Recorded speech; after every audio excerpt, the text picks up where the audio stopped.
नमस्कार. आपल्याला या YouTube चॅनलवर आपणा सर्वांचं स्वागत. वेद विधानसभेचे यात आज आपण लातूर जिल्ह्यातील औसा या विधानसभा मतदारसंघाची माहिती जाणून घेऊया. औसा विधानसभा मतदारसंघ तसा 1952 पासूनच अस्तित्वात आलेला आहे. 1952 ला हैदराबाद स्टेट या राज्यात मराठवाडा असल्यामुळे त्या हैदराबाद स्टेटसाठी इथे निवडणूक पहिल्या निवडणुकीत येथून काँग्रेसचे देवीसिंह चव्हाण हे विजयी झाले आणि काँग्रेसचे ते ज्येष्ठ नेते असल्यामुळे त्यांचा समावेश हैदराबाद स्टेट राज्याच्या मंत्रिमंडळात पण झाला. 57 ला पण त्यांनी या मतदारसंघातून निवडणूक जिंकली होती. मात्र ज्यावेळेस महाराष्ट्र विधानसभेची निवडणूक 1962 ला झाली त्यावेळी देवीसिंह चव्हाण यांचा शेतकरी कामगार पक्षाच्या मल्लीनाथ महाराज यांनी पराभव केला. दिग्गज अशा देवीसिंह चव्हाणांचा मल्लीनाथ महाराजांनी पराभव केल्यामुळे तो त्यावेळी चर्चेचा विषय पण ठरला होता. त्यानंतर मग पुढं 67च्या निवडणुकीत इथून विश्वनाथ मुसांडे किंवा VS मुसांडे हे काँग्रेस पक्षाचे उमेदवार म्हणून विजयी झाले आणि त्यांनी मल्लीनाथ महाराज यांचा पराभव केला होता. पुढं 72 ला केशवराव सोनवणे हे औशातून काँग्रेसचे उमेदवार म्हणून विजयी झाले. तर 77 ला या मतदारसंघातून काँग्रेस अर्जचे उमेदवार म्हणून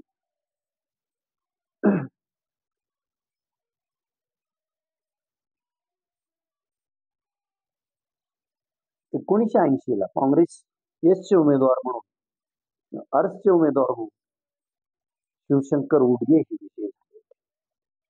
1985, 90 आणि 95 अशा सलग 3 निवडणुका या मतदारसंघातून काही काळ महाराष्ट्र राज्य विद्युत मंडळात अभियंता म्हणून नोकरी केलेल्या किसनराव जाधव यांनी 85 ची निवडणूक ते समाजवादी काँग्रेसचे उमेदवार म्हणून विजयी झाले होते. तर 90 आणि 95 ला त्यांनी काँग्रेसचे उमेदवार म्हणून या मतदारसंघातून विजय मिळवला. 95च्या नंतर झालेल्या 1999च्या निवडणुकीत मात्र इथं शिवसेनेनं उमेदवार बदलला. सूर्यकांत मानेंच्या ऐवजी इथं दिनकर माने यांना शिवसेनेनं उमेदवारी दिली आणि दिनकर माने यांनी किसनराव जाधव यांचा पराभव करून या मतदारसंघात पहिल्या वेळी शिवसेनेचा झेंडा फडकवला. त्यानंतर झालेल्या 2004च्या निवडणुकीतही दिनकरराव मानेच विजयी झाले. मात्र विजयाची हॅट्रिक त्यांची चुकवली ती 2009च्या निवडणुकीत बसवराज पाटील मुरुमकर यांनी. 2004ची निवडणूक झाल्यानंतर परत मतदारसंघाचं परिशीलन झालं आणि औसा मतदारसंघात औसा तालुक्यातील लांबजना, मातोळा, किल्लारी आणि औसा हे महसूल मंडळ त्यात होती. तर यात निलंगा तालुक्यातील कासार शिरसी, कासार बालकुंदा आणि मदनसुरी ही महसूल मंडळ यात समाविष्ट आहे. त्यामुळं मतदारसंघ ची रचना बदलली. इकडं उमरगा मतदारसंघ ची रचना ही बदलली आणि तो अनुसूचित जातीसाठी राखीव झाल्यामुळं उमरगा तालुक्यातील मुरुमचे रहिवासी असलेले बसवराज पाटील हे काँग्रेसचे उमेदवार म्हणून औशातून लढले आणि त्यांनी 2009ची निवडणूक दिनकर माने यांना पराभूत करून जिंकली. 2014लाही बसवराज पाटीलच काँग्रेसचे उमेदवार म्हणून या मतदारसंघातून सलग दुसऱ्या वेळी विजयी झाले. मात्र 2019ला या मतदारसंघातून हा मतदारसंघ तसा भाजप सेना युतीत पूर्वी शिवसेनेकडे होता.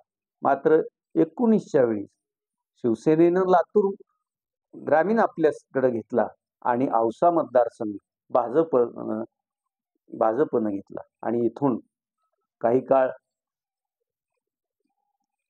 देवेंद्र भुजबळ यांचे स्वीय सहाय्यक राहिलेले अभिमन्यू पवार यांना भाजपनं उमेदवारी दिली आणि अभिमन्यू पवार यांना उख्या अशा भाजप उमेदवाराने बसवराज पाटील मुरुमकर यांना पराभूत केले. आता 2024च्या निवडणुकीत या मतदारसंघात महायुतीकडून भाजपच लढेल तर महाविकास आघाडीकडून तिन्ही पक्ष महाविकास आघाडीतील म्हणजे शिवसेना असेल, काँग्रेस आणि राष्ट्रवादी काँग्रेस शरदचंद्र पवार गट हा मतदारसंघ आपणास मिळावा अशी सध्या मागणी करत आहे.